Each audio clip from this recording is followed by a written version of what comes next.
It's MrSnidBitS here, and we've got the Fry Guy. Hello. And the wife is saying hello. What's going on, wife? Nothing. What is it? For some reason, I can't even get, like, saying you're not live or doing. I am now, so you can try now. Okay. I promise. Bye. The wife was checking on us because it said we weren't live, and I think it's because we started a couple minutes late. She's like, 7 o'clock. What's going on, guys? So, yeah, there we go. It's a real show, and it's really live, so, you know, things occur. How you doing, Fry Guy? How you doing this week? Not too bad. Good. Good. It was a crazy week last week, but I feel like the lead up into the monster movies has helped temper me and get me ready. I like it. Yeah, it's been kind of a nuts couple of weeks. Very difficult in general, but hey, we're here and we're making it.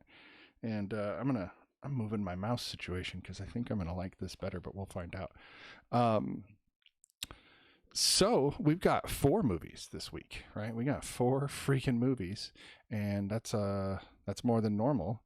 Hello. Monster Bash. Alt account be like is here to say hello. And it's a great name. It is. And hi, hello to you as well. So yeah, this is our first night of 5 consecutive weeks of monster movies, because we're going to do a monster movie week every week for March, leading up to our review of Godzilla vs. Kong, which will be in the first week of April. I think we might have like one oddball movie in the middle of all this because the Justice League Snyder Cut will be out. And I think it's probably going to behoove us to, in real time that same week, review that as well. As weird as that. I mean, that one's not going away in a month though, so if we want to put a pin in that and then just do the whole spiel to get it over with, we could also. Hello, Sergeant. How we doing? Sergeant McEntry? 12986. McTaggart? It's MCINTYRE. McEntry. Oh. McEntry. Anyway, so these are the movies this week that we are reviewing, and we got Fry Guy's got a new setup. He's actually got his own desk now, which is fantastic. I think he deserves his own desk. McIntyre, I got it. Sergeant McIntyre. I appreciate that. So yeah, we'll be reviewing for the first week of March Monster Movie Mayhem. I can't even say my own little phrase. We'll be doing King Kong. We're going to be doing the original Godzilla. I put all of these films in their original poster format, as you guys can see. Even what we know in America or English-speaking nations as Pan's Labyrinth is, in fact, El Labyrinthino. I'm terrible at this. Del Fano. Damn, I'm terrible at this. This is why I say Pan's Labyrinth, even though that's wildly inaccurate. And then, of course, we'll be doing Pacific Rim as well, another Del Toro film. So two Del Toro films, but all monster films. So Toro. So we'll go back over here so we can chat a bit about these films. We're going to take these in order. The first movie that we're going to do is not chronological, but in release order, so kind of chronological, and that'll be King Kong, 1933 release. Of course, one of the most famous and biggest monster movies of all time, because it set the genre in a lot of ways. I would argue that Godzilla is absolutely taking a cue from it 20 years later, to some degree, without a doubt. And in general, we're still making monster movies because of that original set of monsters. King Kong's the most famous, and there are others, of course. And that's part of what I thought we would cover this month, is maybe, hopefully get a couple of those lesser known but also important films that pushed the genre to what we're seeing now. Oh, yeah. With what we've got. So what do you think? Why don't you give us your take on King Kong 1933? Well, what's interesting is that King Kong itself, the movie and the making of, are almost like the same story.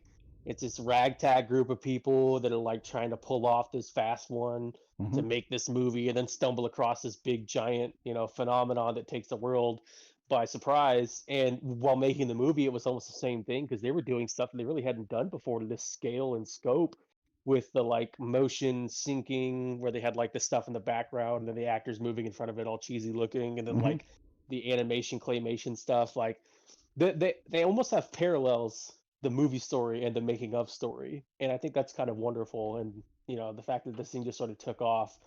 Um, this I ended up watching this movie and liked it more than I remember, and so I actually watched a documentary about the making of the movie, Hmm. and it was so funny to me because like there's so much stuff I didn't know about this movie. Like people loved this thing when it came out. It was revolutionary. It was like the top grossing movie the year it came out, and then 2 years later it was also the number one grossing thing because it was still like just as good. So And so it was like the Star Wars of its time. for sure, without a doubt. But what's crazy is that this movie did so well, they produced a second one the same year.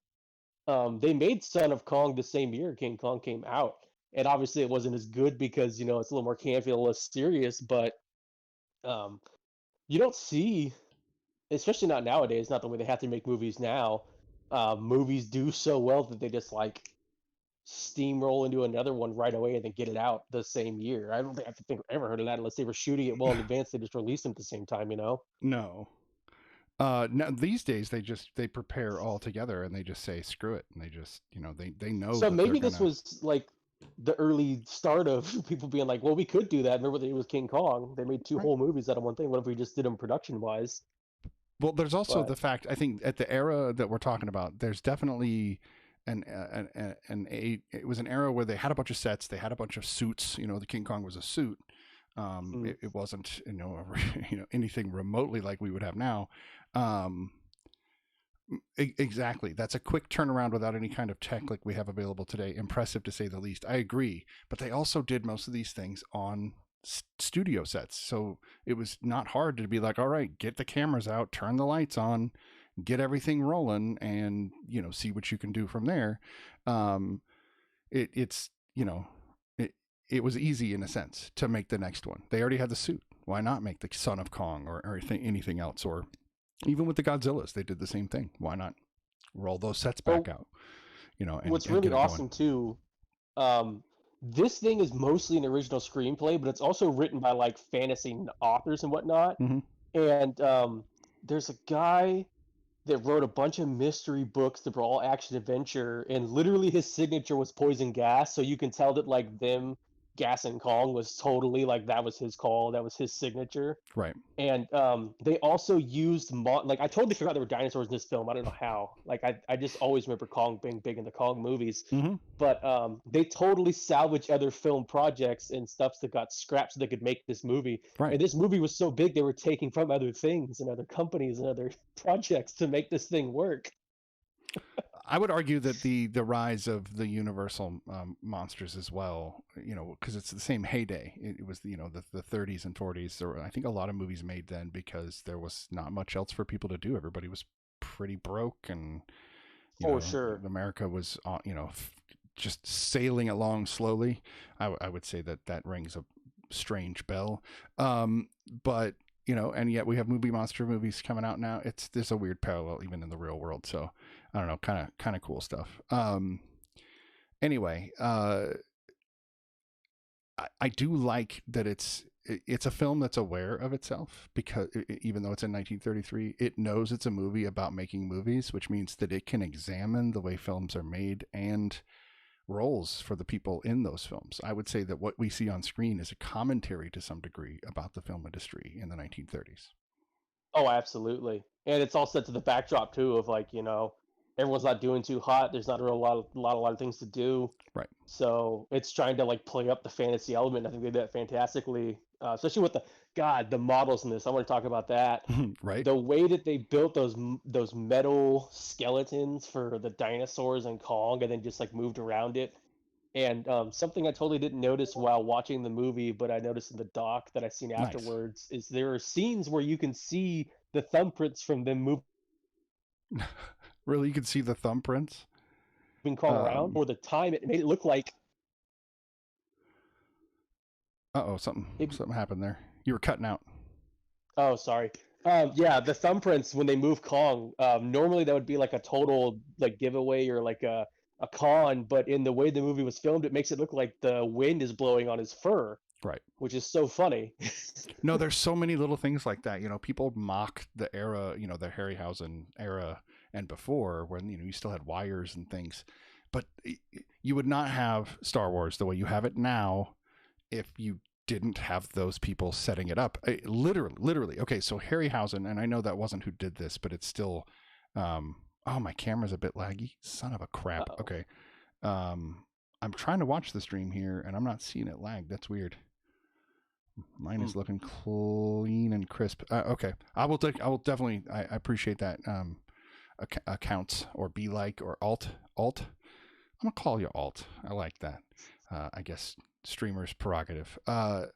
So I will definitely check into that. But yeah, going off of something that's being talked about here in the chat, I'm not sure if you can see the chat this week, Fry Guy, but I love the Universal series as well because they set up everything we know. You wouldn't have Anne Rice if it weren't for the Universal movie monsters. You wouldn't have any of the vampire iterations, Twilight, anything that we have today.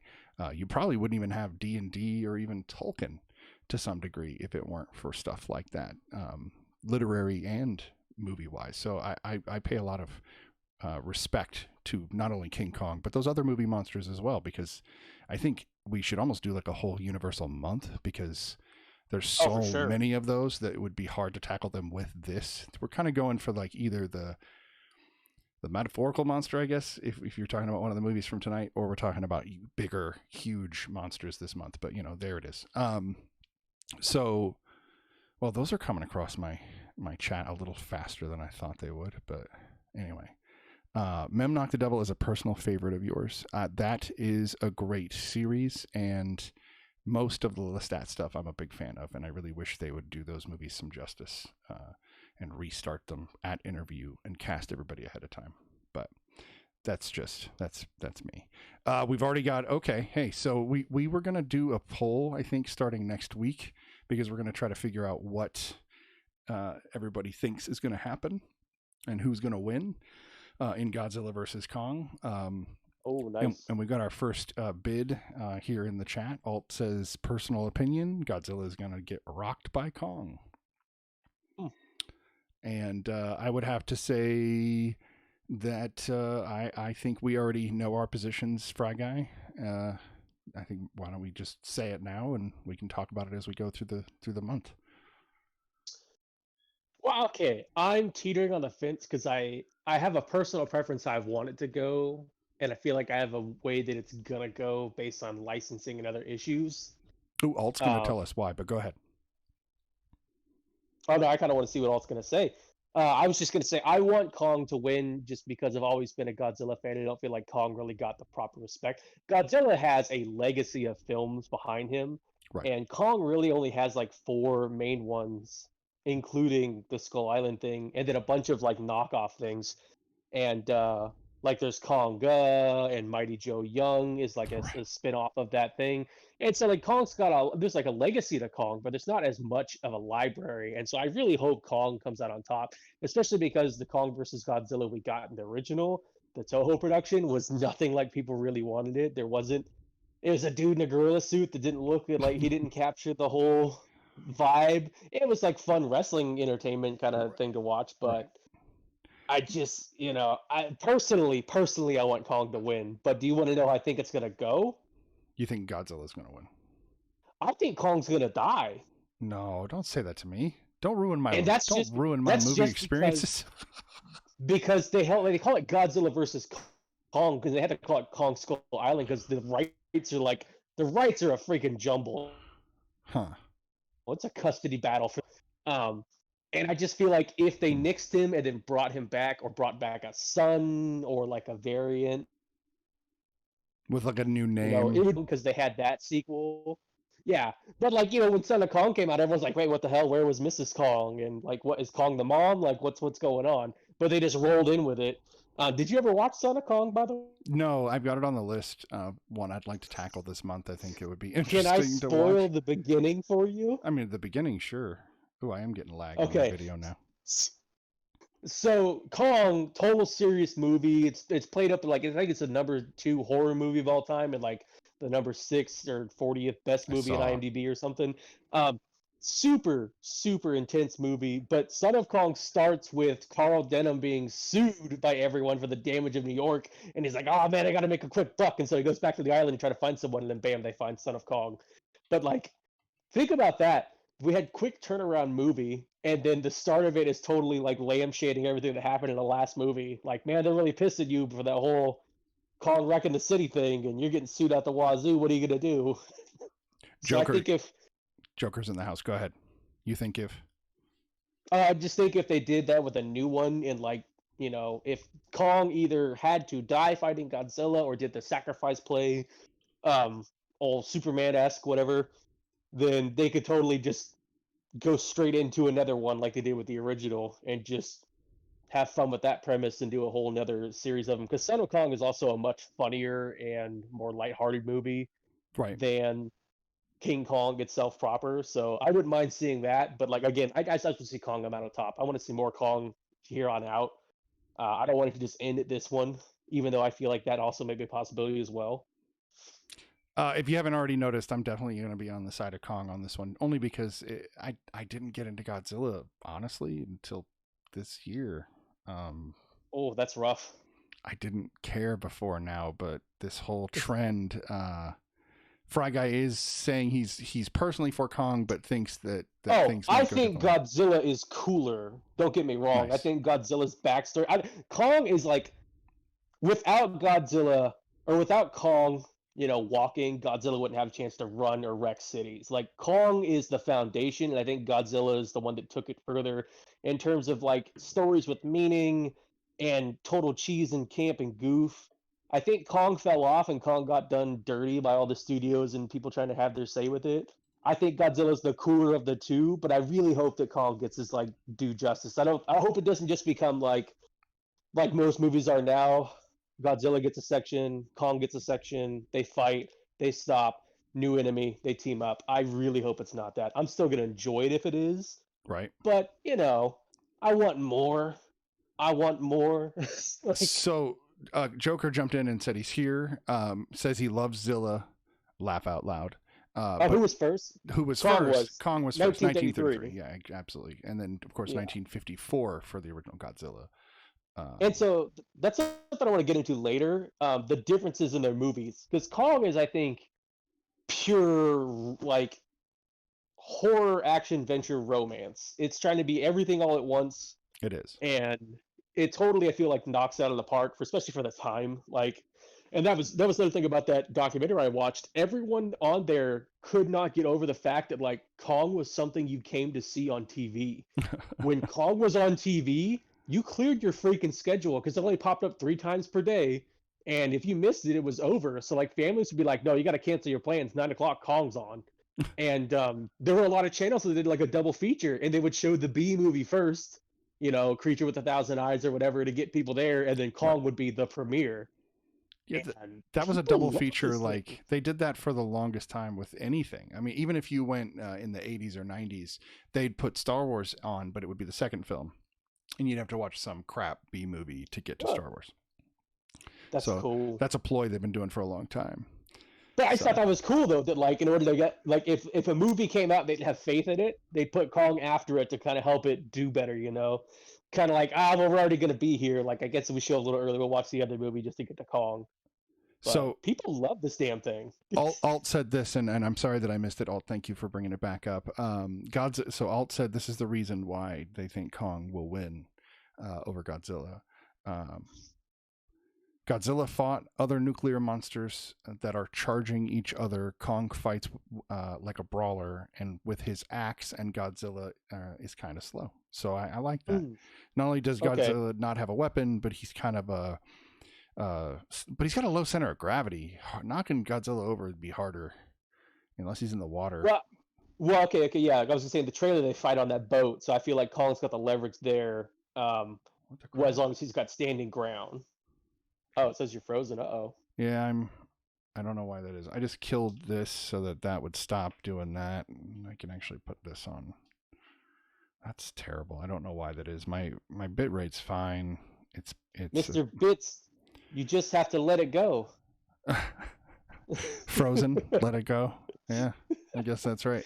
Okay, so here's the other thing too. I don't know if anyone, well, I don't know, if no one would know this because I haven't told anyone. I am in a Facebook group for Jurassic Park toy collectors, Nice. and we have been following, like, it's been hell getting stock for that stuff regularly, minus COVID.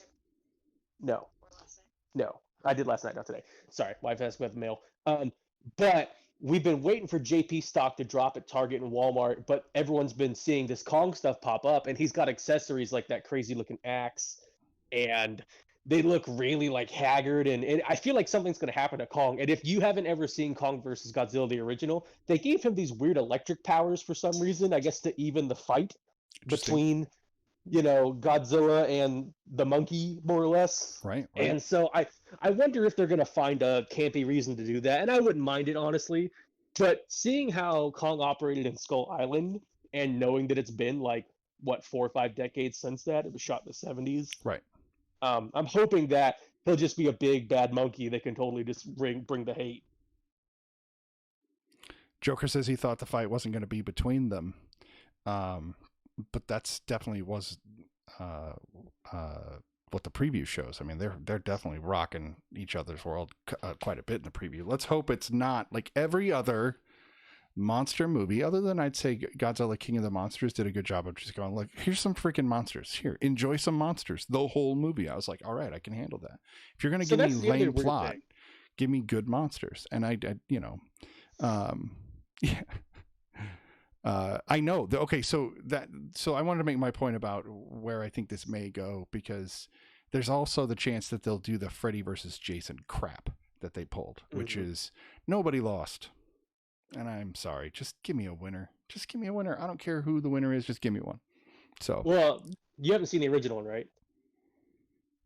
Haven't you guys seen the little details in the trailer? I don't microanalyze trailers for the reason that I think they give too much away. I just watch them once, see if I'm going to watch the film, and then that's it. I prefer no trailer if it was up to me, but with an eye candy movie, I'll watch a trailer because it's eye candy and I'm kind of getting a little taste. I don't know.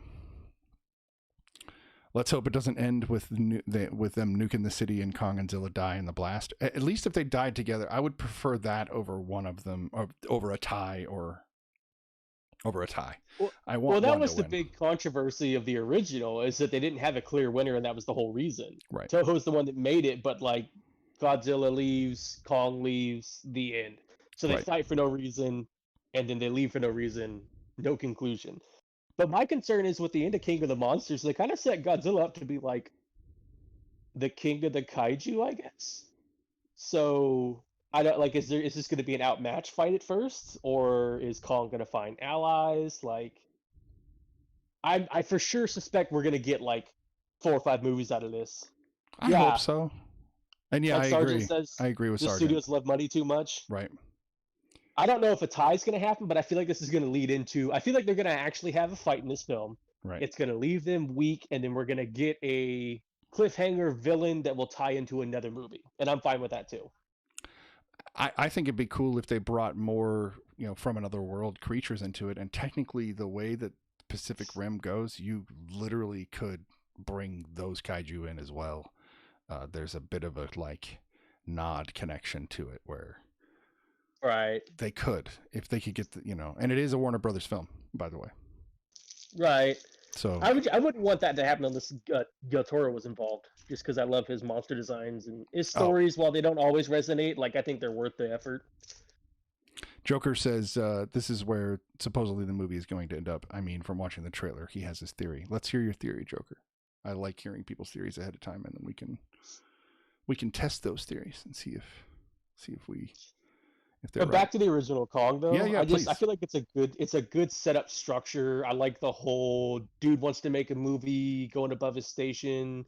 He doesn't really con anyone into it, but he definitely upsells this thing. Gets stuck in a conundrum finding the island. There's the whole mystery aspect of the people that tell him, oh, there's something terrible in the thing, and then the guy dies. Mm-hmm. So there's that. What's it gonna be? The whole natives.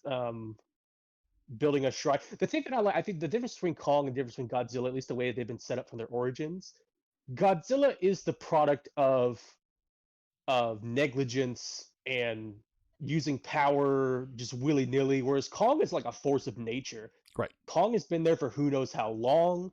People worship Kong. He lives on this part of the world that's like stuck in time. There's dinosaurs there. Like Yeah. that's why I like Kong. Like as a concept, I think Godzilla's cooler, but like I got mad respect for Kong. You know? I do know. That I don't know that it's kind of like somebody's like, "What's your favorite animal?" And I mean, I guess I can pick. There's an elephant right here. That I love elephants, but there's so many other freaking cool animals that I can't really say that elephants are absolutely my favorite. They're just ones I really appreciate and know a bit about.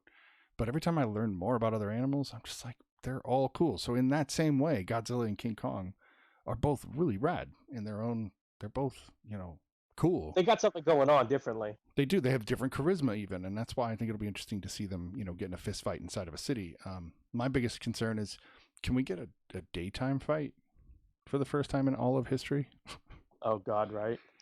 Godzilla is the product of radiation. Say Zilla wins either way because standing next to him would kill King Kong slowly from radiation poisoning. That's fucking awful.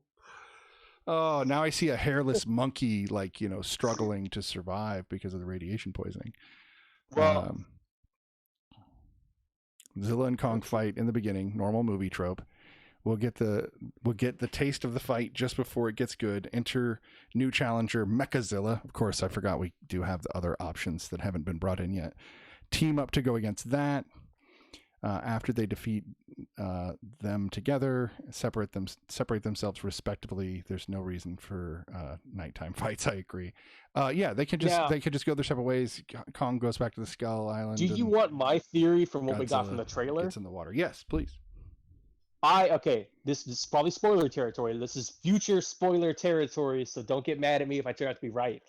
I think the Godzilla we see in the trailer fighting Kong is Mechagodzilla. It'd just be easier to make another Godzilla, and that's why they're the size. And that's why he's so pissed off. And then so Godzilla's off doing somewhere else with a kaiju, either keeping him in line or whatever. Kong's gonna try to whoop this thing's butt. Mechagodzilla is gonna get him on the ropes. It's gonna look like Kong's gonna die, and then real Godzilla is gonna show up and totally just freaking, like the first movie, atomic blast his head off. That's how you're gonna find he's a robot. So I like that, and it does make sense considering that Godzilla is kind of dealing with being in charge of all the kaiju now. Rodan kneeled before him and all that. Anyway, we'll get to those because we're going to watch those films again and we're going to talk about them in more detail because that's going to be leading right up to the exact film we're doing this all for. So because the first time they dropped that Godzilla teaser and you see his big, thick, chunky leg while the guys are skydiving, I was like, holy crap, how big is this thing? And then when you see the new trailer and they're the same size, you're like, okay, come on now. I know Kong was a youngin and it's been a while, but good Lord, he'd have to be real freaking big. And you see in the first movie, Godzilla's fins are too big to even the ships are nowhere comparable big. So for him to be on a ship fighting Kong, either Godzilla had to shrink or freaking Kong had to get some insight in him or something. He is juiced. He is roid raging out. No, I worry too because if you look at the ship at the beginning of the preview, he looks normal size as far as what we expect from King Kong in the preview. He's the same size he was in 33, in Peter Jackson's, maybe not in the 72 version because I think he's a bit bigger in that one. Right. But in Skull Island, he's freaking huge, and I feel like he's smaller on the boat. Anyway, that's just me. They never get these things right. Yeah, but then also, you got to remember too, this is in the future, and this is after the events of King of the Monsters. So maybe Pacific Rim, the military got together, they budgeted up and made a huge hulking big ship, and that's why Kong's so big. But just everything you see in the trailer, you're like, wow, this size ratio seems real weird. It is odd, and we'll see. I mean, if there's good fights, I don't care if they change size. There's plenty of things that just change size. That's why in my brain I thought Mechagodzilla would make sense. If a smaller Godzilla exists, but it's not actual Godzilla, but no one knows the difference because it's just big ass Godzilla fighting Kong. Oh God, what are we gonna do? that would give Godzilla time to come in and like save the day. So let's also talk about Godzilla in this beginning hour as well, since they are the shorter films, and they're going to definitely be ones we're going to come back to during this whole. We're going to bring them up over and over again, I promise, because they're going to be vital to the new movie in some ways. But I think that watching Godzilla at this age and watching it just as a film, trying to just sit down and really honestly enjoy it. You want atomic breath and misaligned dubs. I can appreciate that. I watched it without dubs. I watched it in Japanese with subtitles in order to get the film, as close to the original as I could get. And I was blown away by some really amazing parts and some really well put together cinematography that made it a very believable story. I see why people got engaged. I just always saw Godzilla in the cheesy sequels and never really went back to watch the original. And so it's been interesting and humbled to watch it as an adult. I did see it when I was young, but I didn't care and I was just ignoring it. But yeah, there's some great parts to the actual 54 film. I do love, this is the one thing that caught my attention. It's very random, but the power utility lines that they use in the film to like, protect the coast from Godzilla. In 54, those would have been a novel new thing. Those giant, electrical towers that we now take for granted because there's one sitting like right outside my freaking house, and not right outside, but up the hill. And yet that was so new in the world for these giant electrical towers that they were able to use that as a means to talk about, look at this giant electrical gate we put up for Godzilla. And I thought that was brilliant. Such a simple thing, but very brilliant. I don't know why I wanted to tell you that first, but that's the part that stuck out to me in that film. Yeah, it's weird too. Okay, so like what I think is fascinating, and sorry, Joker. What's up? Oh no, he's talking about what Alt said in the new teaser where Kong and Godzilla are yelling at each other. I thought they were saying, "I'll finish the milk, Kong. If you don't, if I didn't, you would waste it." Godzilla says, "Lies." I'm gonna have to go watch it again with that in mind, because I've only seen the trailer once. But anyway, you were going to say. Oh, just so like Kong was this story built for spectacle, and like a bunch of story writers, chipped in on it, and it was like the passion project of a bunch of different people all coming together to do one big thing. I think Godzilla is like a cautionary tale that comes from the advent of the nuclear age and all that stuff. And it's got a message in it, and like Kong doesn't really have a message. You're just kind of meant to be thrilled, and there's a quote that pops up in the beginning, and then you get to see it play out. And there are elements in Kong that you can latch onto, and like pieces that you can get things from. But Godzilla kind of comes as a warning, and I always thought that was really awesome. It is. I mean, if you really think about it, if you watch the film without because you were the one that taught me recently about the difference between the Americanized dubbed version and the original Japanese Gojira, and they were definitely like, hey, America bombed the shit out of us with nukes. They are a giant nuclear monster, and there was even propaganda in the film talking about, hey, we need to pay attention to those Americans, and I thought that was really interesting, that we would of course cut that out and change it that they straight up edited. There's a Canadian guy in the Godzilla release, and in Gojira, that's not a thing that happens. Gojira is like a straight horror disaster film with a real bleak ending, and the American one's like, well, the American Western one, because it's got a Canadian actor in it, completely different movie, completely different vibe, completely different. That one kind of leads into the whole campy goofiness, whatever. Similar ending and all that, but yeah. I haven't seen the other one, and I will watch it eventually, but it's just interesting because I did feel really bad for Godzilla, because you do start to hear, because they talk about the lore a little bit in the first film about how he comes when things start to get, screwed up. And I don't know, he resonated with me. So when they started beating the shit out of him, I got really upset. I was like, but leave him alone. He's just doing what he's supposed to be doing if you listen to what the movie's telling you. Yeah. And both of these monsters are not really monsters. In fact, I don't know if anybody plays Monster Hunter the game, and there's this whole theory that, if you pay attention, the whole Monster Hunter concept is that you're the monster and you're a hunter, because you're killing these perfectly innocent monsters all the way through the game for no reason other than to collect their shit, right? So the monster hunter is you, right? So in this way, the monster hello, Just Jesse, how we doing? In this way, the monster in all of these films, in all of these films, with the exception of Pacific Rim, but even then some, is humans. And what's up, Psycho? How we doing? Everybody's here. Glad to see you guys.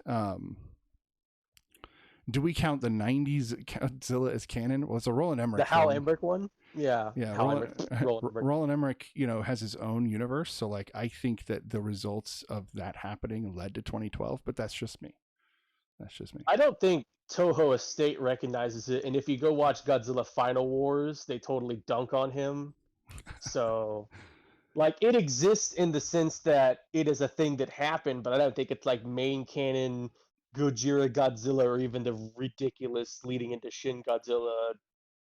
We are talking about Godzilla, Psycho. Sorry, go ahead. But the original Psycho, yeah. No. Psycho wanted to know if we're talking about Godzilla, so we are talking about Godzilla, Psycho. I was telling Psycho. Yeah, sorry. You're good. I could see the chat right now. Oh, good. Okay. I'll stop doing that then. Hang on. So yeah, I think this is why I ended up liking Godzilla more also, because a lot of these movies I grew up watching, it was the spectacle that drew me in. Same with Jurassic Park. I didn't really give a damn about cloning or greedy capitalism or industrial espionage.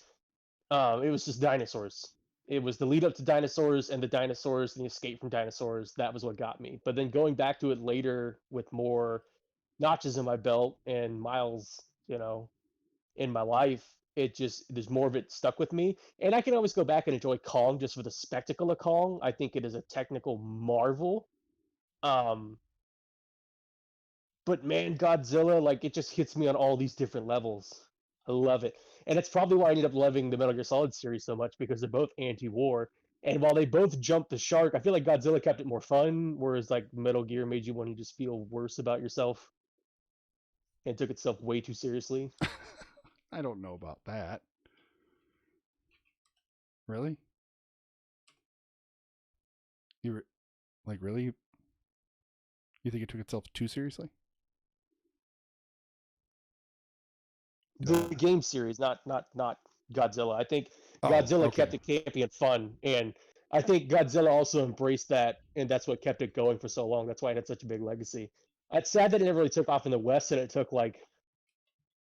basically 40 years from the try an American one, and then that one tanked so bad that it took another 20 to get it redone again. Interesting. Sorry, we're lagging. There's all sorts of weird glitchiness going on. So, welcome for the shout out. Oh yeah, I can kind of hear it now. Mind blown. What did I blow your mind for, Joker? I don't know what I said. Of course, when the chat's a little behind what you're looking at. Yeah. Anyway,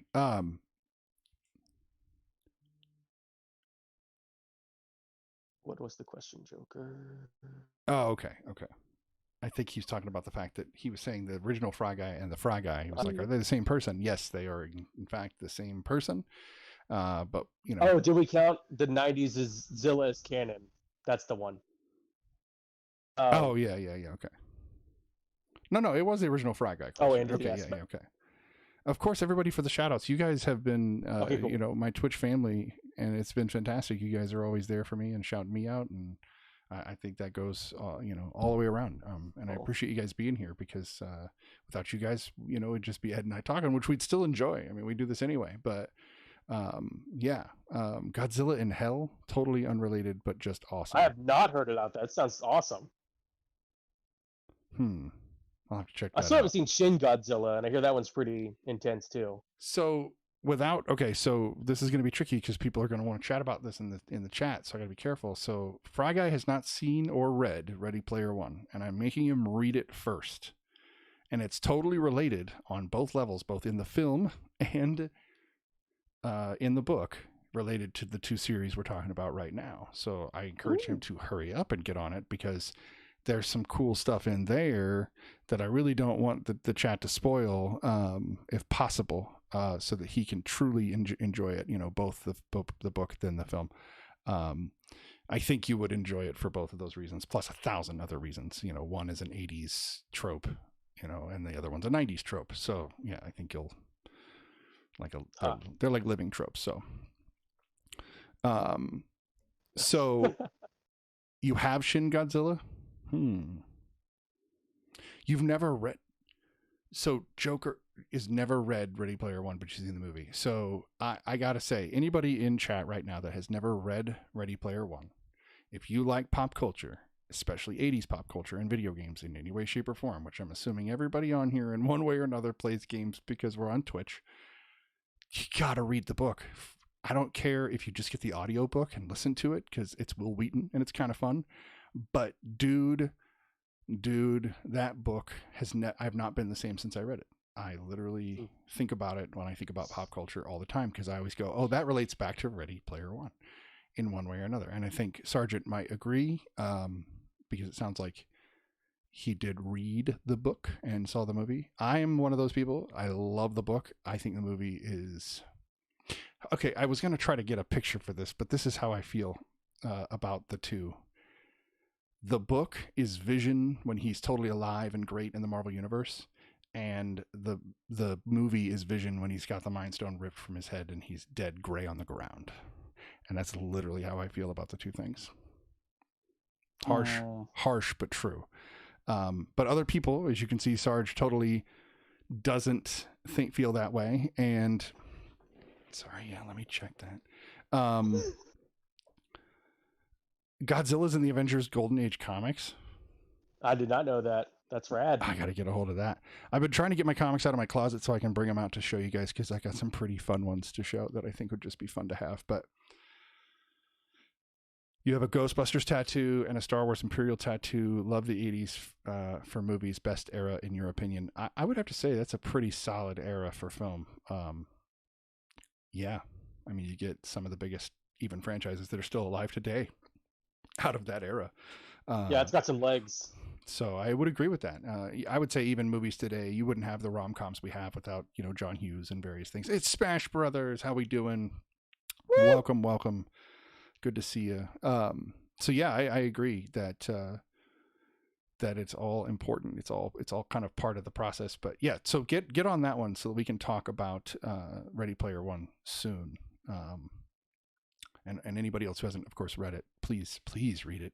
I'd love to do a whole night where we literally just talk about the movie and the book, and we compare them and we, tear them apart and lift them up. Could we stretch the definition of monster movie and squeeze it in this month? Nope. That is a video game movie, my friend. There are monsters in it, aren't there? No, because no. In a meta way, sure, but no. Like, I would not argue that there are really monsters in it. I would argue that there are... No, I don't want to say anything else because I don't want to... Just read the book. Fair enough. Just read the book. Fair enough. I have it. I just don't have the mental capacity to... I know. Look at words and then hallucinate what's going on. That's why I much prefer movies and games, man. I get it. That's why I said get the audiobook, or I can let you into my Audible and you can listen to Will Wheaton, talk about being Parzival and Wade 3. So, Parzival's the main character. Oh, okay. So is Wade 3. Interesting. Pan's Labyrinth made me think of Ready Player One. That's one of the reasons I brought it up. So Godzilla and King Kong. We're obviously, watching those two films tonight. Let me pull those back up here so everybody knows what we're watching. These are the 4 films we watched this week that we're reviewing. Original 1933 King Kong, the 1954 Godzilla. Original, not the Americanized version. You get to say Pan's Labyrinth in Spanish because I'm going to butcher it. Go ahead. Do you know Pan's Labyrinth in Spanish? Oh, no, it's the Labyrinth de Fawn or something like that? the Labyrinth. I cannot say. I'm gonna butcher it. And it's terrible. I can't Yes. even read it on my screen. Oh, really? Oops, wrong Yeah. one. I made it. I hoped big enough. I was No, trying. it sure is fine. My phone's busted to hell, but I Okay. gotta wait till the 22nd to get another one. That's fair. Yeah, Sarge. The book is Will Wheaton. He's really good, other than one thing, and I'll wait. It's one word that he says that drives me nuts. But you guys seen Godzilla Atomic Explosion and Godzilla versus King Ghidorah? No. So what you missed, Psycho, is that I just started watching the King Kong movies, other than the new ones, like really for this. That Godzilla film right there that I have listed is the first one that I've ever seen, other than the Roland Emmerich 1998 version. And call that sad if you will. Call me uncultured swine. Yeah, and I've watched most of them, but I also haven't seen them since I was a wee little lad. I grew up watching King Kong and Godzilla. Sure. I didn't actually watch, like, I think I only seen the Jeff Bridges one once or twice on TV, and then That's my most of the Godzilla ones I watched were the campy ones, where it's total dudes in suits beating the crap out of each other. But my dad was major into professional wrestling, so he loved all of that shit, and Mhm. I was totally into the guys in suits just wailing on each other. That was my avenue. That's fair. For me, the one that I grew up with was the 1972 King Kong. That's the one that captured my attention. Faye Dunaway, Faye Dunaway. Have you ever seen the original Godzilla titled Gojira? No, not at all. So that would be a Fry Guy question. Yeah, I did. When we first got Amazon Prime a couple years ago, it was available, which is sad that it's not anymore. I couldn't even rent it, which really sucked. You can just watch the trailer for it. But I prefer Gojira over Godzilla, but I appreciate the legacy that Godzilla managed to have, even though it got completely butchered and like thrown in, kind of missed the market message. So this is where it gets really confusing, and maybe you can help me. The movie we just watched is technically Gojira. If there's a white guy in it, then it is the American version. It's completely different, but it's got similar beats. They literally re-edited. They freaking Snyder cutted, or I guess Whedon Whedon cutted the Japanese one, and then took out all of the super serious subtext about why atomic energy is bad, and then put a Canadian guy in there, and then added some stuff. Okay, so that is the one I watched. I watched the one with Okay. no white guy, and it's the one that I literally listed here in the poster. So they might have changed it then and just started calling that Godzilla to not mess with the confusion. I think that's what they did, because they put the poster back to the original, the one you expect to see from even the Americanized version, but there's zero. Right. It's all Japanese people through the whole film. There's not a lick of English spoken. It's not dubbed. That's the one I watched. I tried to, because you told me about this before I watched them, so I tried to watch the authentic original. So the answer to your question, Psycho, is yes, I have seen Gojira. And it's good. Like I was saying, my heart goes out to that lizard, man. I feel very bad for that lizard. Yeah, which is weird. I didn't ever think I'd feel bad. I was always like, how's he the good guy? What are you talking about? And I get it now. Well, even from the first film, Kong you get an idea. Too. Right. And like that was actually a mission with Kong when they were talking about how they were going to wrap up the finale. And the guy was like, I'm going to make him do so much awful stuff before he gets to the top of the Empire State Building. And then one of his producers was like, they're going to hate him. And he's like, watch, they're going to love it even more. And they're going to feel worse for him. And sure enough, people watch that freaking ape fall off that building and they start crying. Well, I mean, how do you not? Like, I mean, these movies are a metaphor for what we do to nature, if anything. I would say. Even in 33, they knew it. And, if anything... Much like what you said about zombies, and I would rather you say this theory than I, even though it might not be your original theory, you did it justice better than me. But zombies are monsters, and so this fits. But what did you say when I said I was tired of the zombie genre? That it's jumped the shark and it's ridiculous at this point. What did you say to that? Oh, the fact that it was really meta and that it kind of. Oh, what did I say? That it's never going to die and it's just going to keep going on. And that's sort of like the beauty of it. And the double-edged sword is zombies will outlast us. And zombie movies now are going to be that thing that just keeps growing and growing in number and size. Even if it dwells in popularity, it's just never going to end. Right. Which I thought was so beautiful. That made me like the genre again, because the genre itself is doing what zombies do, and I think that's fantastic. Zombie Godzilla versus Zombie King Kong. I would watch that. My God. I would watch that. That You would get to be see terrible. limbs just flying. You'd see like a whole city destroyed by a King Kong limb being flung. I would get down on that. I would get down on that. But are they like Marvel zombies though? Like, do they lose their animalistic instincts when they feed and then like have regret for all the stuff they did? Oh Lord. Does Kong eat the gal and then be like, oh, what have I done? And then jump off the Empire State Building? Maybe. I don't know. I don't know. This is, my brain is like, wait, what? Yes, I love it, but I don't even know how it would go. There's so many things. My brain wants to see them just kind of de-limb each other, and then we would pick up the pieces. That's what I liked about Pacific Rim, is that they were like, let's use these things to our advantage rather than just leaving the bodies laying around. So right. Anyway, iconic. These films both are very, very wildly iconic, and for different reasons. It's hard to review films from another era without putting our era on them, I would say. Because I keep thinking of the parallels with today, and that's not something that would have been a factor when watching the film then. So yeah, I don't know. It's kind of tricky to give a full blown review. I can tell you how I felt about it, or if I would if I would tell people to watch the films. But I'm not sure I can judge. They're so old at this point. I don't know if I could judge them that harshly. They become classics for a reason. It's hard to give a number to a classic, I guess. Man, I think they're both 10s, just for the legacy. See, so you think legacy can bring a movie, even if a movie was a B-rated movie, if a legacy of it carries on, cult classics can become 10s just by living in the hearts of people. Honestly, I don't think any of the sequels, even the newer stuff, are as good as the originals, but I think they have such a lasting impact. And I think it speaks volumes to Kong, that Kong could lay the foundation and then kind of die and then be reborn in other properties and just not really do well as a franchise, and then also be brought back by the success of Godzilla years later. Right. It's like Kong started the marathon and then passed the torch, and then Godzilla came back around and like for the victory lap, and they both are now relevant again, which is wild. It is. And it's kind of neat, but that's because of legendary pictures and other things. Yes, to answer your question, I have seen The Host. Salty Dog, that is my favorite freaking movie by Bong Joon. Oh, what the hell's his name? The guy that made Snowpiercer and Parasite. I don't remember his name either, but he also, he did Parasite, and Snowpiercer is dope. Anyway, Anaconda as a kaiju movie, I can see that. I agree with that.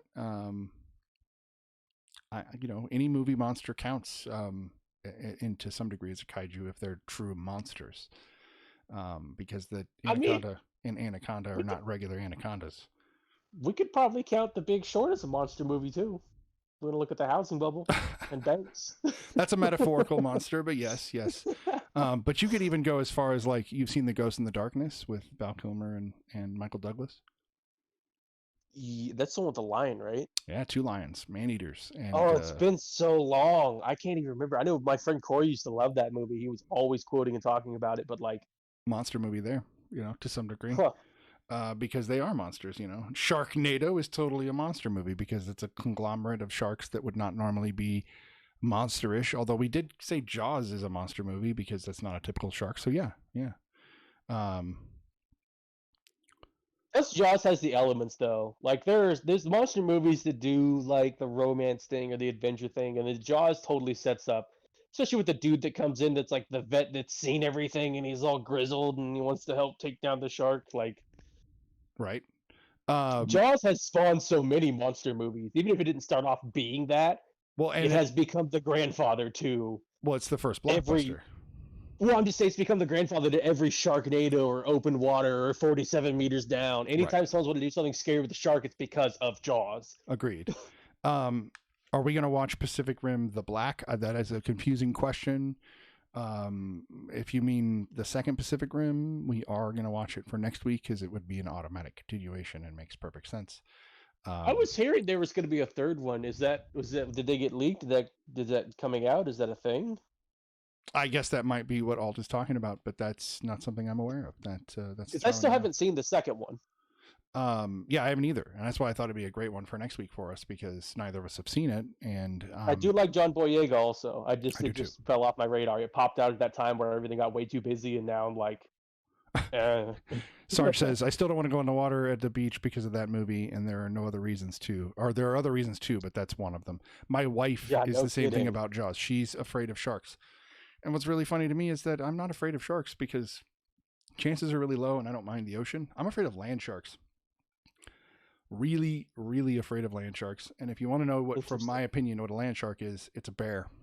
You ever seen a hairless bear? Oh God, yeah, they're terrifying. Yeah, and they'll eat you just like a shark. Psychopunk wants to know if we consider The Meg to be a kaiju movie, and I kind of would, just because of the cheesiness of, like, Jason Statham in anything big and dumb. I would call that a kaiju. That's an American kaiju movie, which is funny because I think it's backed by Chinese money. Eight-Legged Freaks, Captain Salty Dog also ate those giant spiders. Definitely kaijus of their own right, because they're huge. They're not little, but a great, ridiculous film. Dude, that's such a dumb, fun movie.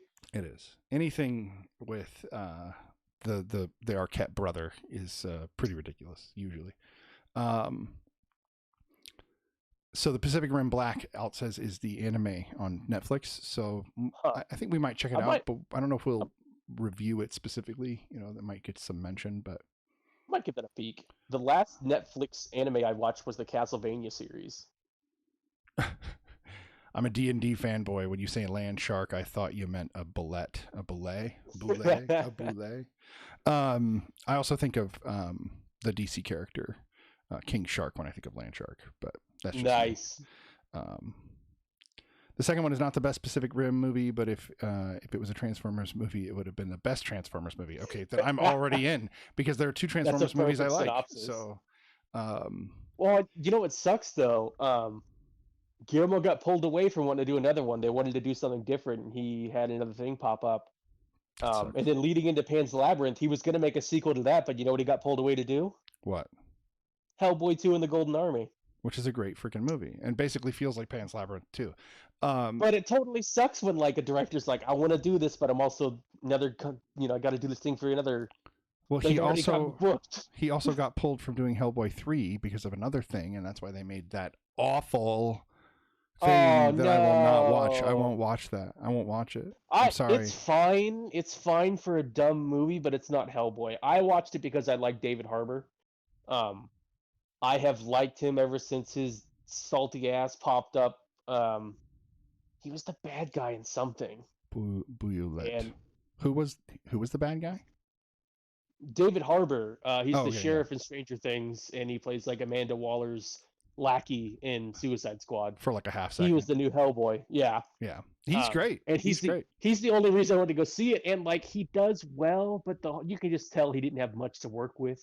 Well, you would give him a shit script.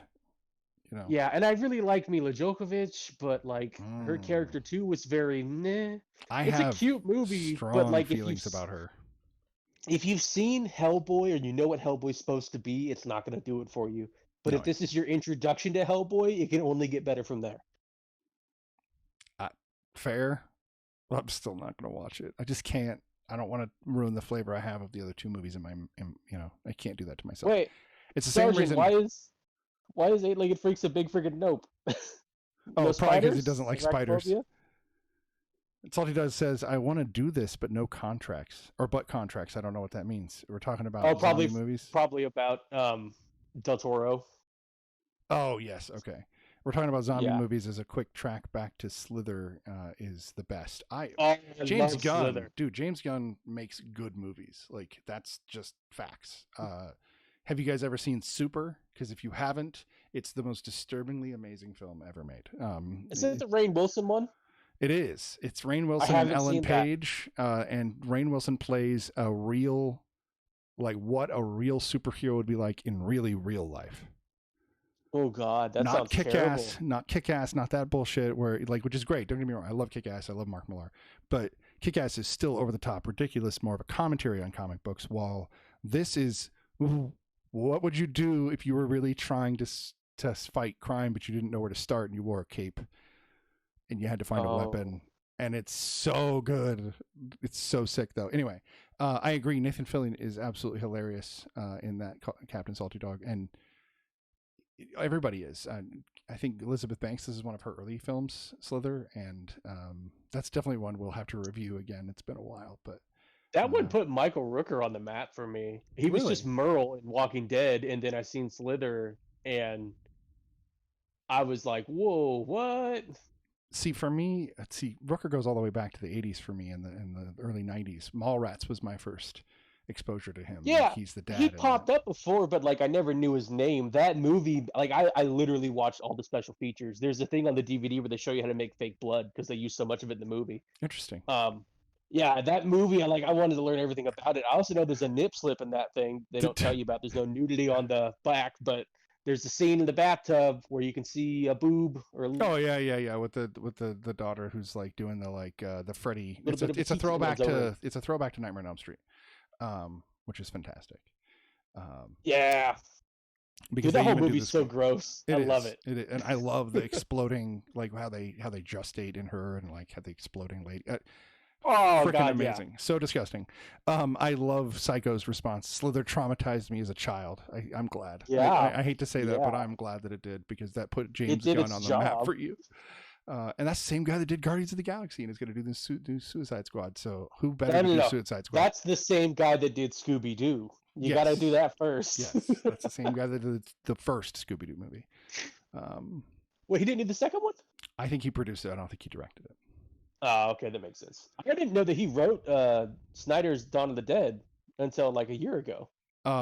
He has been a writer for a long time. His start was in Trauma Studios. So yeah, dude's been around a long time. Like, he just was never huge, but he started as so he's got a resume guy. Then. Yeah, it's weird though, because his resume for Hollywood only goes back to Slither. Really, if you go beyond Slither. Before that, with Super and anything before that, it's shit nobody's ever heard of. But it's still good. Like, he's still creative and wild, and I like that. He speaks to me in a very weird way about weird things for movies and props, but I learned it was cheaper to purchase real bones from India than make fake prop bones in the Texas Chainsaw Massacre. Oh, that's horrible. Yeah, that's the same thing they did in Poltergeist.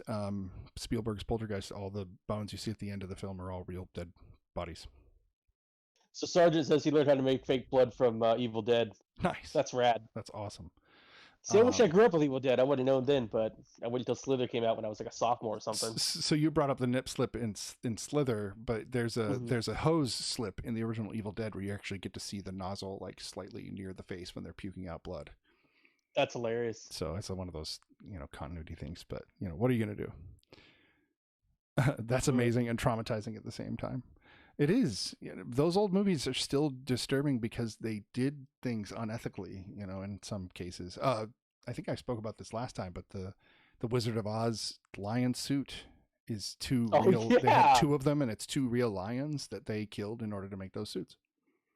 That's so God. Because that's how we did things back then. There were a lot more lions then. I guess maybe for that reason they thought it was okay. They also didn't think about. Back then, but. It is what it is. Then who cared? So you had the money to do it, you just did it, and you hope to make more money back. That's kind of how it is now, but there's more people that have eyes on you. There's a backlash to some degree, without a doubt. For sure. Way off track. But of course, if we're going to start talking horror movies, Jesse and Psycho are going to speak up. I know they both love them a lot.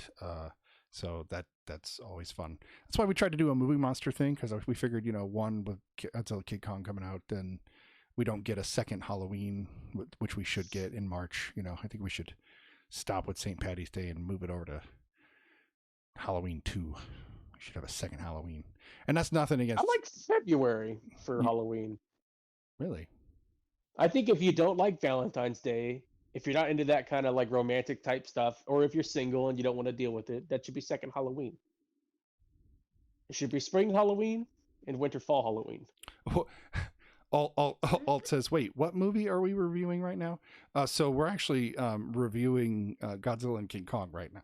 Those are the two movies we've been reviewing for a little over an hour. But we're on the tail end of Godzilla. We got sidetracked by special effects and ratings. We have many rails that we ride and hop from one track to another.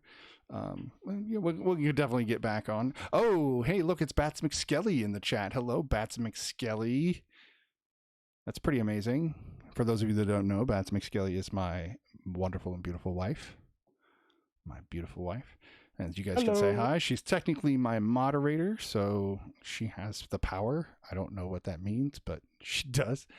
Don't you be taking away my St. Patty's Day, boyo. I don't want to take it away. I'm just saying I would do Halloween at the end of March on the 31st because I would like another 31. By the way, Fry Guy. That's why I would go. Have we rated Godzilla yet? No, we have not. I did. You did? Oh, you gave everything a 10. You gave 2 10s. Yeah, I dropped them both 10s just because they're so iconic and they're like the foundation for all these other things we get. And I feel like they're the best of all the ones in the categories. Like, I don't, as much as I really like the other Kongs and I really like Skull Island, the first one just does something. I know you hate the Peter Jackson one. I think it's a pretty good movie. But I'm a sucker for that time period, so that kind of it wins by doing cheap things that get me.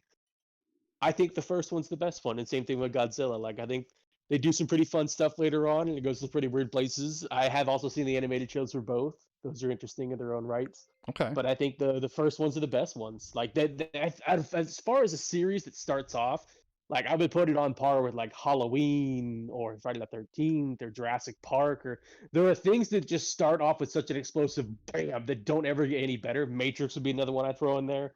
And like I think these two are ones for their time. They just came out freaking swinging, and that's fair. I wouldn't say it's all downhill from there, but like it doesn't get any better. That's for sure. They set the peak, and it's hard to even match that peak, is what you're saying. So yeah, that for makes sure. perfect sense. So Psycho brings up The Fly, which is one of the great 80s monster movies, and probably ultimately one of the best remakes of all time. I would say better than the original. And that's nothing against Vincent Price, but you know, the fly head on the human body was it's about all they could do. But that movie, I don't think I've seen the up. Vincent Price one. Really? Help me! I think I've only seen the Goldblum one. Really? It's short. Yeah, because I remember being really grossed out about the special effects in the Goldblum one, like when he's sitting there like puking up on himself and he's still humanoid. Oh, dude, when he touched, I mean, that movie is disturbing, and it's because of Steven Soderbergh and Goldblum. And they had a really awful I'm getting skeeved out thinking about it, honestly. Yeah.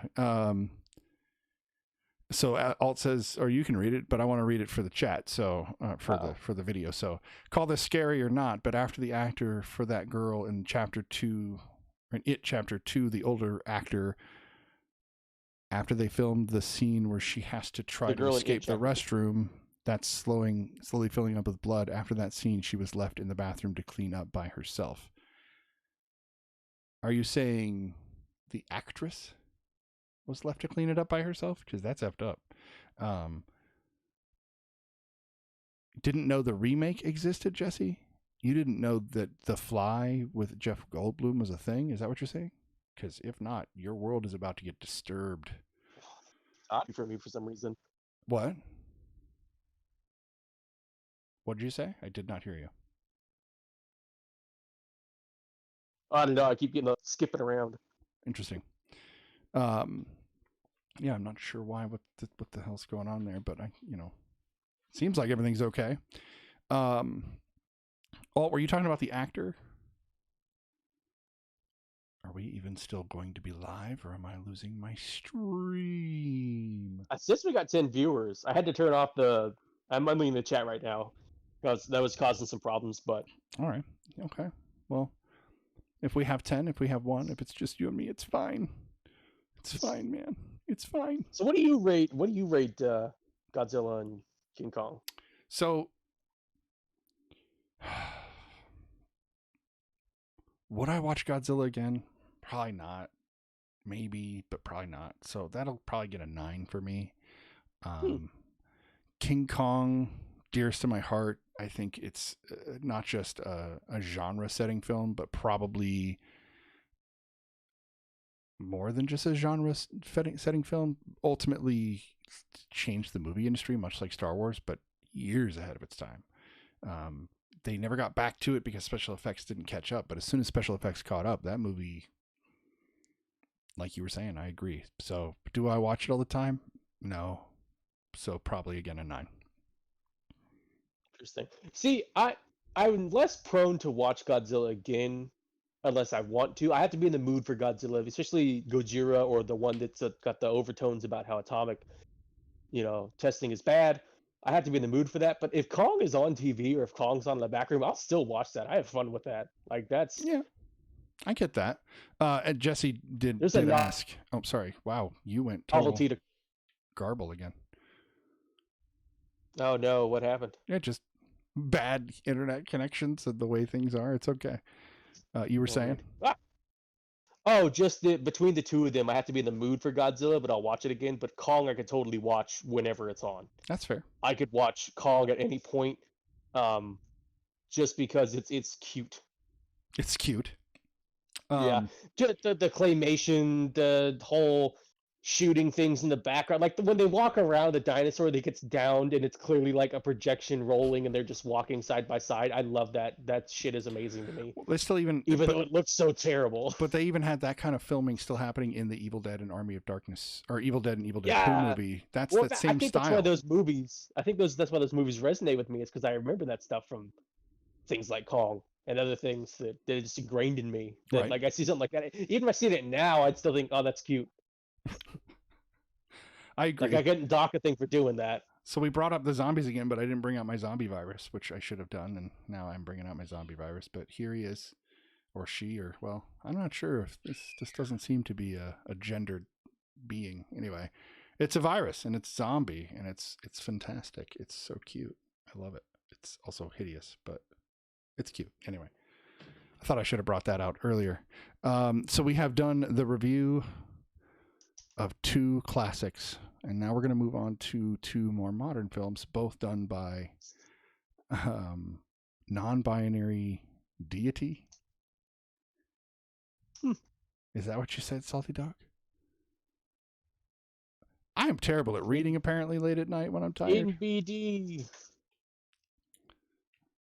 Put it away or I'm breaking out the Lysol. So Alt, the way that these go is actually we are supposed to do an hour per film, so that we can really talk about them and run off the rails a little bit. But we try to do a full blown analysis, the way you would do for each film if you were to like go to the theater and then afterward you go to get pie and sit around for a half an hour to an hour to talk about the movie. We just happened to do them all at once. These ones were also short ones, so right, and there's no pie. Sorry, no cake, no pie. And so we'll do each film for an hour usually. So the next movie is Pan's Labyrinth, and it'll be, well, now, because why not? We're there. Are you good, Fry Guy? You need a break at all? We can just keep rolling. Oh no, I'm totally good. Yeah, I'm Sweet. just rolling the pans. Rolling. This one, I feel like I wanted to just get into this too because, this movie's dark. So this movie is dark, and if anybody has the ability to tell Lady Crossheart, this is the movie she requested to be reviewed. So if you guys let her know, we are going to start talking about it, if it's possible. Hold on. Getting a headache. Not 100% certain why. Uh-oh. No, my thing's already good. Ice cream is fine. Everybody can bring it's a BYOIC. Bring your own ice cream, because I'm broke, so I got no ice cream. Bring your own intubated catheter. Oh. Do you need free catheter service? Oh, I'm so sorry. That's for a commercial. That's commercials in America, man. That's every time I'm watching the news. Do you cath? Oh yeah, that's the target demographic. Do you cath? Are you having trouble cathing? I'm like, oh, come on, man. I'm just trying to catch the headlines here. So they start. Your joke turned into a robot voice, but that's okay. You down with the cats? Are you down with the cath? Speaking of caths, strangely weird segue. Catheter sponsor for the stream confirmed. Speaking of caths, I was actually reading up on Pan's Labyrinth pretty in depth after watching the film, and Catholicism is a huge factor in this film. which I think because Del Toro was raised Catholic, that Uh-oh. makes perfect sense. So a weird Cath to Catholic, transfer there. I But mean, anyway. they both sound like a pain in the dick, so. Yeah. So moving on to Pan's Labyrinth. So this film for me was a film I saw in 2006 when it came out. I watched it on DVD when it came out, and I hadn't watched it again until now. And then there's a reason. I figured out when I finished the film, I went, oh, that's why I only watched it the one time, because my heart is broken. But that's okay. That's okay. Oh, wow, Salty Dog. That's fantastic. He's got a chicken and then another chicken and then it's cooked chicken emotes. It's great. So you haven't watched it. Your heart gets broken every time. So yeah, it broke the first time, and then I kind of set it aside going, oh, I really like that movie, but Yes. when they're broken, when I get broken, I don't tend to watch them over and over again. So watching through this time, I was really slow and methodical in watching it, and can you hear me? Fry Guy, can you hear me? What the fuck? Yeah, but it's like it's pausing. Yeah, you're freaking out. Maybe we should end the call and start over. Let's try.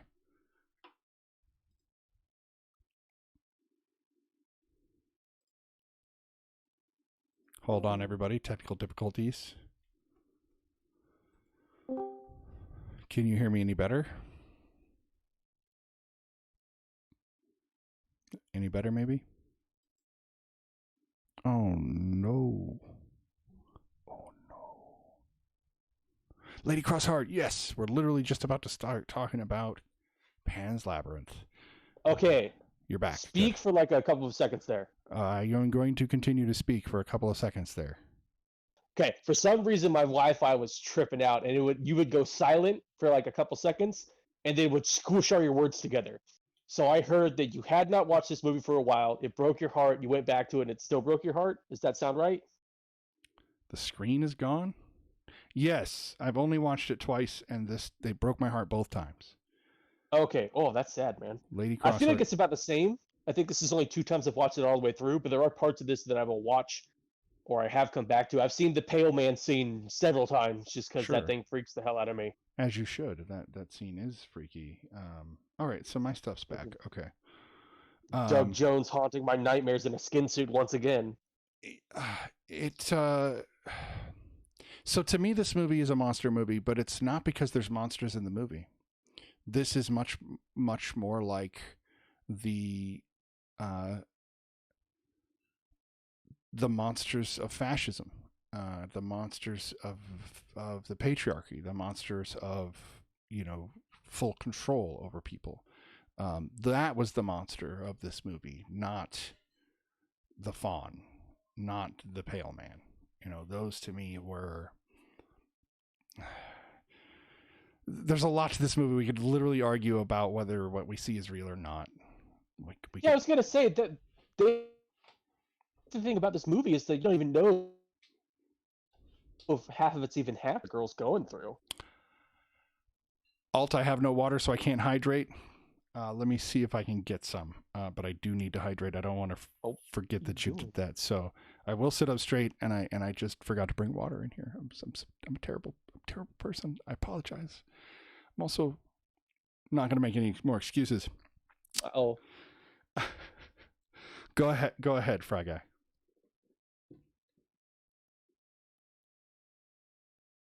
You were gonna say something else there about Pan's Labyrinth? I have no idea what's going on. I was just saying that make an argument that who knows what's real in this movie and what's not.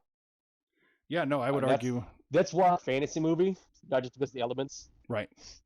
I would argue that it's really and I read about this afterward for confirmation. What would you argue? When I saw it if I finished it today, but when I was watching it, I thought, wow, this is so much Alice in Wonderland. Lewis Carroll is all over this film. There was no getting around that. By the food and the door, and I would even argue that the fairy is more like the bunny from Lewis Carroll's Alice in Wonderland. And then there's also a stopwatch, which is carried around by the captain, by El Capitan. And there's a lot of references to time and falling down the rabbit hole throughout the whole film. There's wells in the film. I mean, it's literally just littered throughout the whole film, this idea of, Alice from Alice in Wonderland,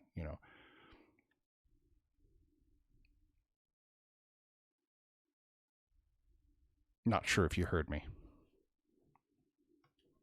We are having so many problems right now.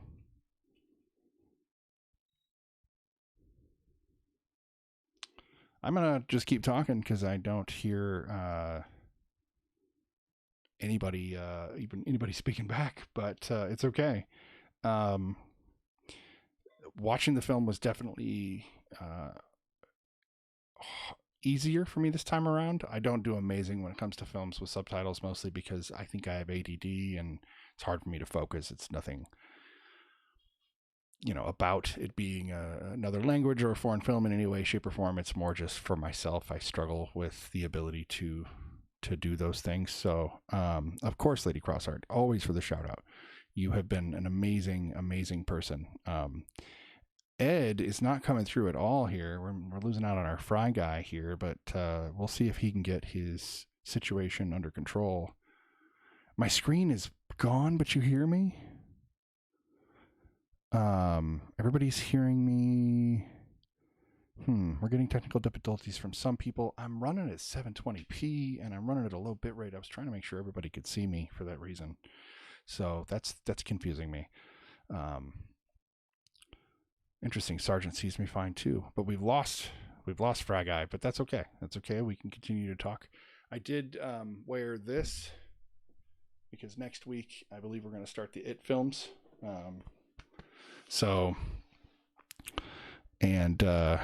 I can't hear you yet at all, Frag Guy. I'm glad you're able to get back into the chat. But yeah, you just disappeared for a minute.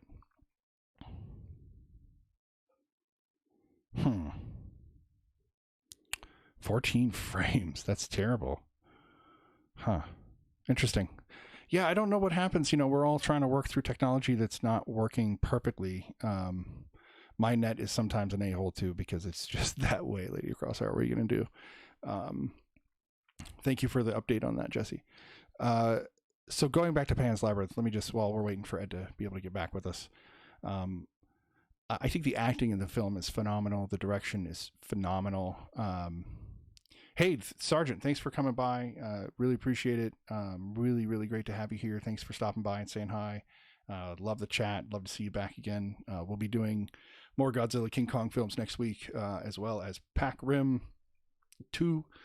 And I believe we're going to throw in some It. So for all those horror fans, we'll still have another movie monster horror movie, which will be awesome. So, thank you. It is so hot in here. Let's see. Here's your hydrate alt. Thank you. Had to pay that back. All right. So, I'm not 100% sure why we lost the Fry Guy, but hey, Fry Guy, if you can still hear me, let's kill the call and start a fresh one and see if that makes a difference. See if it makes a difference. Yes. Let's hope. We're going to try right now for a recall. No. How do I kick him? He's not leaving. What are you going to do? You said my Sarge. I was like, do you know Sarge really well? Is he your Sarge? And then now I see your response. I was going to let that one slide by, but what are you going to do? So as I was saying, I think this monster movie is more of a monster movie about the Spanish fascist dictator that by phone call instead. So we're actually trying by Discord. I guess we could try through Messenger, but Discord has never given us any problems. What's really odd is that he normally doesn't have to. Okay, here we go. He left the voice chat. I need to start a new one. This should bring him back. Are you there? Can you hear me, Fry Guy? I can hear you. Can you hear me? I totally can. You're back. He's back. Yeah. Woo! The last thing I heard was like Stopwatch, Rabbit, Alice in Wonderland. I tried to talk, couldn't hear anything. You kept talking about how this movie broke your heart. You're happy that Lady Crossfire's there. Hello. I was going to ask you, before I forget, how is watching this movie again now that you're a dad? So that's okay. So not only am I a dad, but without getting too personal, but it's just life. And so your experiences in enjoying films comes from what happens in your own life, whether we like it or not. The nuance comes from our own emotions and experiences. That's why some people, and straight up, some people don't like horror movies and don't get scared by them. And people, as a person who's always referenced films for people and given suggestions, because I've always been the guy behind the counter, people will be like, what horror movie should I watch? My first answer to that question is, what are you afraid of? Because if your answer is unequivocally nothing, then don't watch horror movies. You're wasting your time because they're not going to scare you. So really the question is, what emotion do you want to feel? And are you capable? Because some people don't care. They don't get emotional over movies. But for me, I'm an empath in a lot of ways. So movies really hit me hard. When they hit me really, really hard. So with that said, 2 years ago, my dad died of cancer. And it has been a hell of a road since then. And my baby was born. We found out that we were pregnant 5 weeks after my dad died. So he never got to hear about it, and we never got to tell him, even though my baby girl was technically in the room when he died. It was still this huge hiccup in life. And since then, movies have hit me very differently. When I see somebody die in a movie, I remember back to my dad dying. And when I see a kid in a movie, I remember that I have a kid. And so now all movies hit me differently. And so that's, Ed, thank you for bringing that up, because that's literally a change between when I saw it in 2006 and now is a huge change. So, and I appreciate that, Joker. I do. I wasn't telling you guys that for the condolences, although I appreciate it. I know I'm going to get them, but it's more to just help people understand that for me, the way I watch movies changes as I get older. This is why I always tell people, if you watched a movie when you're a teenager, go back and watch it again as an adult after 30, because you will not see the same film. You will see a different film. And it's not because the film changed, it's because you did. And I think that's profound and fantastic. And that's one of the reasons I love movies and even TV. I'm going to digress. And I appreciate that, all of you. Really, I do. I really do. It's been hard, but it's okay. It's okay. He wouldn't have liked this show because he likes movies, but he doesn't like talking about them. So he wouldn't have been here anyway. That's the way I look at it. I'm kidding, of course. But that's to answer your question now, after all that. Yes, being a father absolutely changed the way I looked at that. It's hard for me to see kids hurt on screen now.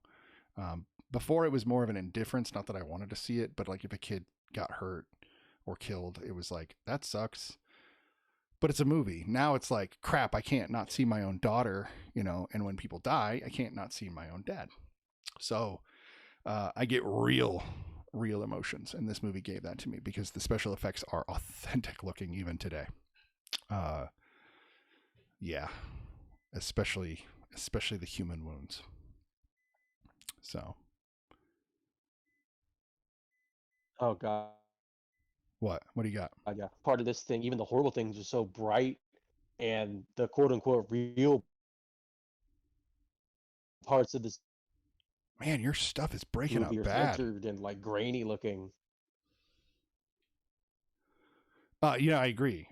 There are moments that definitely they use that, or Guillermo used that to his advantage for the film. I appreciate all the love.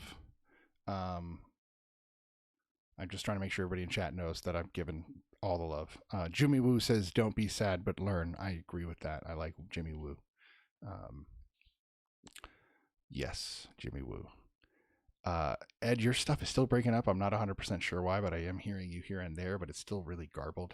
So just letting you know. Yeah, that's really annoying because I can hear you fine, and then you keep cutting out, and then it keeps like rushing your words together. Really I don't know what's going on.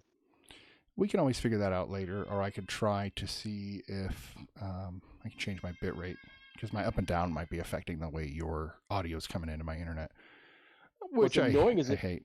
I'm on You're on your internet. Wi-Fi, but nothing else is connected right now. Even the Xbox is off. It's really weird. It has to be on my end, which is odd, but there's not much I can do about it right now. Joker says, I agree. Oh, wait, hold on.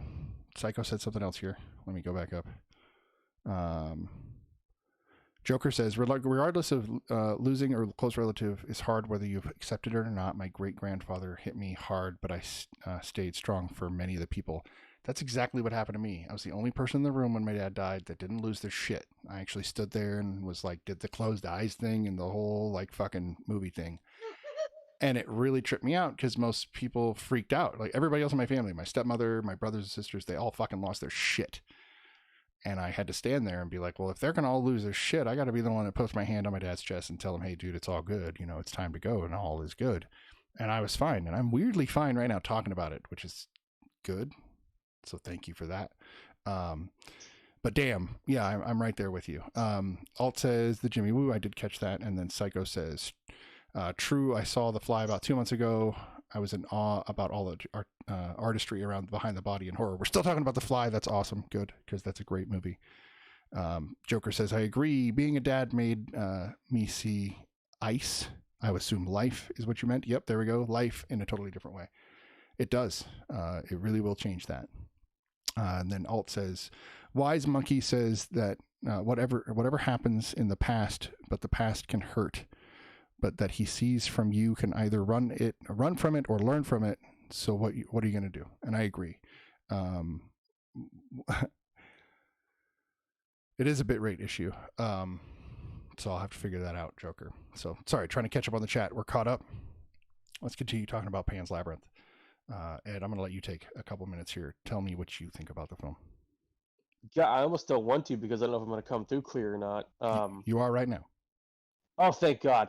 Yeah, what's fascinating about this movie is it's got the stereotypical adventure setup. The girl trying to escape her situation, being tasked with 3 challenges and possibly having a lineage related to like nobility. There are so many parts of this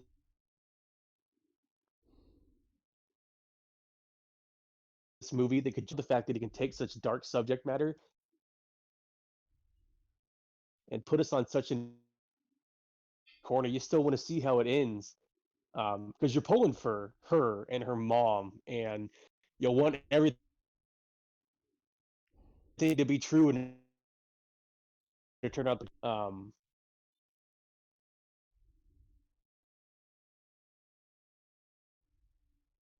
I just want to take a moment about Godzilla Gojira too much, but this movie and all of his movies have some of the best looking costumes, props, Oh yeah, sets.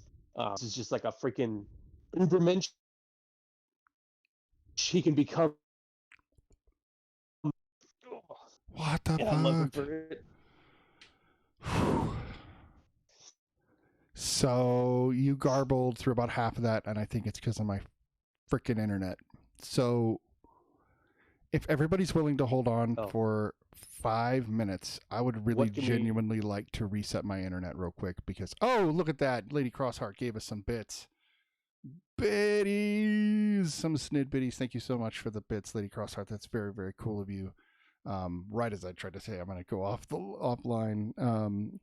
He is on a phone, and I think that might be part of the problem, but that was pretty bad. I agree. So let me see if it's... I'm on a phone, but I'm also in the same room. Yeah, you shouldn't be having problems on with your my end. Wi-Fi. I think it's mine because my Wi-Fi is dropping out hard. So I need to reset my router. I am going to be right back for the second half of this stream. So bear with us. We'll be right back, guys.